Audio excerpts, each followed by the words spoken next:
If you're looking to talk about Inquisitor Martyr, then you've come to the right place. Today we're going to be talking about satisfying players within Inquisitor Martyr. Who comes up with these titles? Grow up! Oh, right. Today we're going to be talking about keeping players satisfied within Inquisitor Martyr. And don't worry, we're going to keep this all way above belt, honest. Now we're going to start off, or I'm going to start off by talking to you about 4 classifications of player within a commonly known system, and I'm going to use this, we're going to dig it up here, to explain what Martyr is doing right and what perhaps it may be missing. Now some of this will be subjective and some of it will be from a personal perspective, so feel free to leave your comments down below on what the game is currently not satisfying you with. So in order to explain this better, I'm going to talk about the Bartle taxonomy of player types. It's a classification based on a 1996 article written in regards to sort of RPG MMOs, but it has been used as sort of the industry norm to describe players, or rather what players enjoy doing within games. So typically within the system you have explorers, you have collectors, you have killers, and you have socializers. And, well, most people could be broadly grouped into one or a couple of these. Of course you can be mixed between the two, it's stereotyping to a degree. But let's talk a little bit about each one and what Martyr is doing for these players and what Martyr is perhaps not doing for these players. So to start off with, let's talk about socializers. They're the easiest to discuss. So all a socializer does is they treat a game a bit like Facebook. You will log in, you'll have a chat, you'll go in the chat room, and it's basically a means to meet other people, but without having to meet other people. That's a socializer. Many people do it, and I think Martyr covers it fairly well compared to other ARPGs because it has some good social features. In that I mean the Cabal system encourages player interactivity a little bit more than some other games might. Obviously it's not more or as much as an MMO where they say, well, you have to group up to complete a challenge, because it's still an ARPG, you have to do single player stuff. But as ARPGs go, I think it's doing pretty well for these players. The matchmaking, when it works, is pretty good. Everything sort of works alright in terms of the chat systems. I like it. I like it so far. Then we have the killers, and killers are typically the people that want to just poop all over everyone. They've been referred to other things in other games, but I've been one of these for many years. I would go in any FPS game and I just want to blow people up. That's all I want to do. I just want to beat other people, because for me the challenge of beating another player is far more rewarding than the challenge of beating an NPC, because it's a human being the other side, and there's a certain satisfaction that comes with beating a player compared to beating an NPC. So for many people that's an interesting sort of feature of a game. However, it's not something you typically look for within an ARPG, because if you want to just kill other players, you'd normally go to a MOBA, an online battle arena, where you focus on just killing other players. Obviously MOBAs are more killer sort of focused and ARPGs are less killer focused, but they still do exist, and Martyr does have some PvP. Granted, there's no incentive to play it whatsoever, so my personal view on that is unless they provide some incentive, there will be no killers within the game, and there will be no one playing PvP. Aside from the occasional person that gets a little bit bored, they'll realise there's a huge long waiting queue because there's no killers that are regularly playing it, and PvP all of a sudden was pointless implementing within the game. So my personal view puts some incentive to play it, but there might be something within Inquisitor Martyr for these people, something that other games have failed to deliver since the days of Diablo 2, which did have a successful PvP type. Now let's talk about the collectors. The collectors, there's a little bit more to say. These guys are happy just going around the world, figuring out everything within it, doing all the stuff. It's not quite the same as achievement whoring, but that's sort of a feature within it. A collector will simply find everything within the game and they will want to do it. And next we have the achievers. Now the achievers, they come in sort of 2 types. You've got the difficulty achievers that just want to beat the hardest challenges. They want to do the game at max settings. They want to make it as difficult as they can, and they want to come out on top because they have achieved that and they think other players haven't and they have. Therefore it's a bit of an ego boost, and I don't mean that in a bad way. We all want to do things that set us apart from other players, and beating a game at max difficulty, being on a leaderboard, is awesome. But there's not just difficulty based achievers, there's also the typical achievement based achievers, where you've got heroic deeds, you've got challenges, timed stuff, it could be anything, leaderboards. And this, I think, Martyr is doing quite a lot of work towards. There's heroic deeds, then there's other things, there's leaderboards, there's a protector system. Players that want this type of thing, I think, are going to be quite satisfied.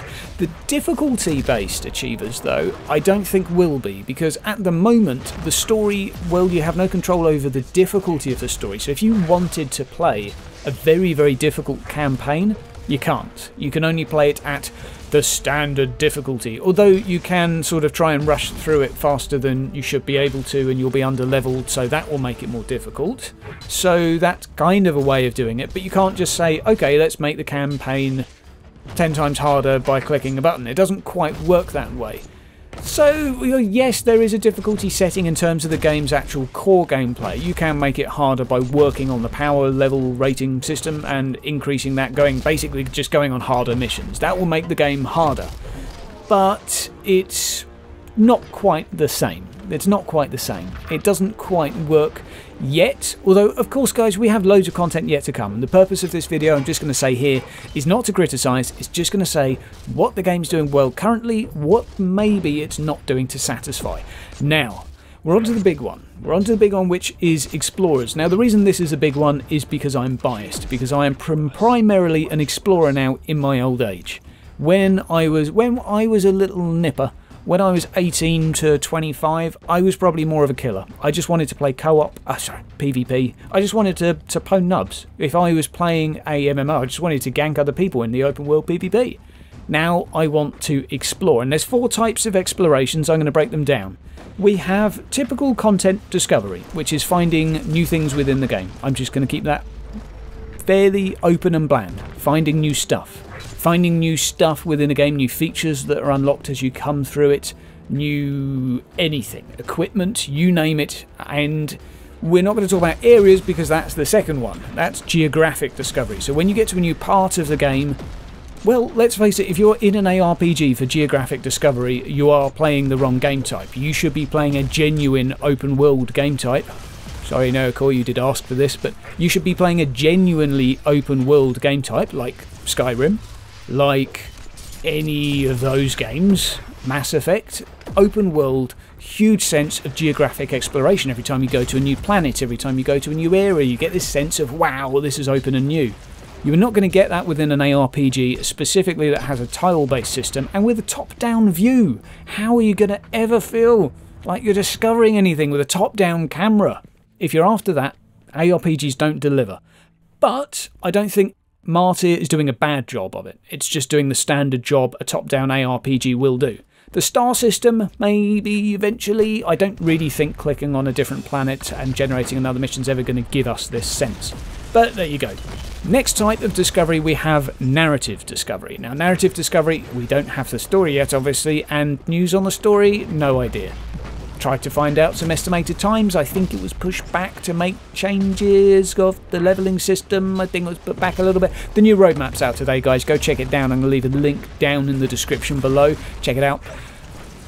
But narrative discovery could be big for this game because they're making a big hoodoo about the story. There's going to be more hours of story in this compared to other games. The story's going to be continuing with each new season. There's going to be a story tied to each season, so it's pretty interesting. It might be a little bit more memorable than some of the other games of 40k. Who knows? We'll have to wait and see. Now, the major part of exploration that I want to talk about is mechanical exploration. Now, mechanical exploration I'm going to break down into 2 parts because, well, I don't think either of these are going particularly well for Martyr right now, but it could do in the future. Now, the first one I'm going to just call gameplay mechanical exploration. So when you're playing the game. So when I go from room A to room B, or if I go from part A of the game to part B, are there new mechanics that I am learning? Are there skills I am finding? Are there things that I am learning I should do or shouldn't do in order to succeed or fail at that mission? The answer is no. The problem for me with Martyr, or one of the major problems, is the first mission you ever do against a Chaos Cultist faction is going to be the same as the 900th mission against the same Chaos faction. Now granted, we don't have bosses yet, we don't have a lot of other crap that is going to be added, of course. But right now within the game doesn't progress. Now what I'm talking about in terms of progression, if I'm in room A in a traditional ARPG, I may have an enemy that has a mortar ability, and if I stand still for 5 seconds, that mortar will accumulate more damage than my sustain, and I am dead. That is something that you will die from, and then you will learn, when I meet this in future, I need to implement this strategy. For me, I like it. Now, some people don't like it. Collectors and other such people, I think, would typically be slightly more aggravated by this because, hey, you're trying to go around and have fun, same with socialisers maybe. They would be pretty frustrated, but I personally like it. Hello, phone. Because I get punished every now and again, and I feel like, if I did that differently, then that wouldn't have been a death. And that's what I like to see, the occasional new thing thrown at me that I have to react to. And the only thing Martyr has in that spectrum right now is the traps, which every now and again when you walk into a room you have to walk backwards a little bit. Aside from the learning curve of not walking into too many enemies at once, Martyr doesn't actually have a learning curve in terms of mechanics. Now, it has something. I shouldn't say there's no learning curve, there's a step. So when you first join the game and you figure out what the abilities do on a weapon and which ones you should use for what enemies, you're pretty much good to go. So once you've figured out that most weapons have ability 1 and 2, and you will do that on armoured or lighter or non-armoured units, and then you might have a third ability that uses a situational, and the fourth ability is usually a bit crap. That's pretty much the combat in a nutshell. So you go up to an enemy, you say, "Excuse me, sir, are you armoured or are you light?" And you figure that out. Once you've discussed that between the two of you, then you use the appropriate ability and you crack on with the game. That is the complexity in terms of ability selection, which is, of course, not something that's rotation-based, which many players would argue is part of absorbing a build. Now, again, I'm rambling on here a little bit, but this is something quite important to me personally, that if I'm bored of a weapon and I swap to another weapon, that weapon, chances are, works exactly the same as the last one. I might have a very different sort of rotation. Instead of going 1-1-2, 1-1-2, 1-1-2, 1-1-2, I might go 1-2-3, 1-2-3, 1-2-3. But either way, it's very repetitive. And I'd liken it to MOBAs. I know I've said this in some other abilities, but if a MOBA can generate 70 different gods, characters, beings that all have a completely different playstyle and feel to them, why can't Martyr? And I'll tell you why, probably because it's a nightmare to try and do while making an ARPG with a tiny team. But I would like it to be something they aspire to, because it is something for me that would add a lot to the game. Now that's part of the mechanical exploration that I feel is missing for us mechanical explorers. The second part, which is just as big, is the build discovery. Now, there are builds within Martyr. Don't tell me there's not builds. You can make builds. You can increase your damage against opponent X, you can reduce your damage from opponent Y, and you can give yourself certain bonuses in certain situations, and that's great. It's a nice place to start. But not a lot of thinking really needs to go into it.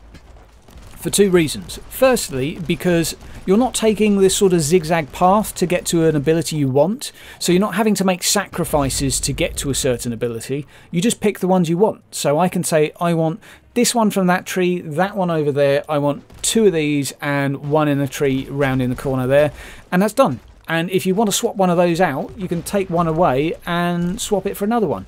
No problem. Whereas other systems, typically you would weave your way along and go, oh crap, if I make this choice here I can get this, but if I make that choice I can get something different. Hopefully you guys know what I mean with a traditional skill tree, and that I feel is something that's important, because it occasionally you'll find something and you think, yes, this just works. This works beautifully. These abilities synergize so well. That doesn't happen in Martyr. And for another reason, you don't actually have to put that much thought into builds for them to be effective. You can pick the 5 good abilities for each character and you're pretty much good to go.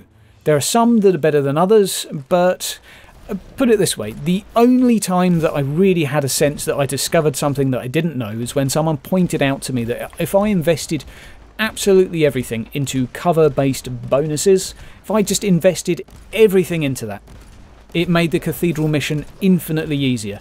And you know what? That was not exciting for me. That wasn't a sensation of mechanical discovery, that was mechanical disappointment, because I realised the only thing that I hadn't quite put together within the game yet was actually the least immersive combat, and the least interesting combat within the game is the most effective. And for me, that was just a bit of a sort of a buzzkill. And that, right now, is how I kind of feel about the combat within the game. Now, obviously, this is all subject to change. There is lots of stuff still coming. There's boss fights in particular, which I feel like they could be one of Martyr's saving graces. Obviously, we've got lots of skills coming. We've got lots of new items and equipment. We've got demonic weapons, holy weapons. We've got godlike weapons. We've got different enemy factions. They all may play slightly different. By the time there's 10 factions, if they're all slightly different, absolutely fine by me. But there needs to be some changes. Guys, I want to know your thoughts down in the comments below. Are you satisfied? Has Martyr satisfied you? If not, tell me how. Guys, have yourself a great week. Make sure to check out the other videos down below. And remember, Vermintide 2 announcement recently. The game looks pretty goddamn sweet. Check out the video. Guys, I'll see you next time.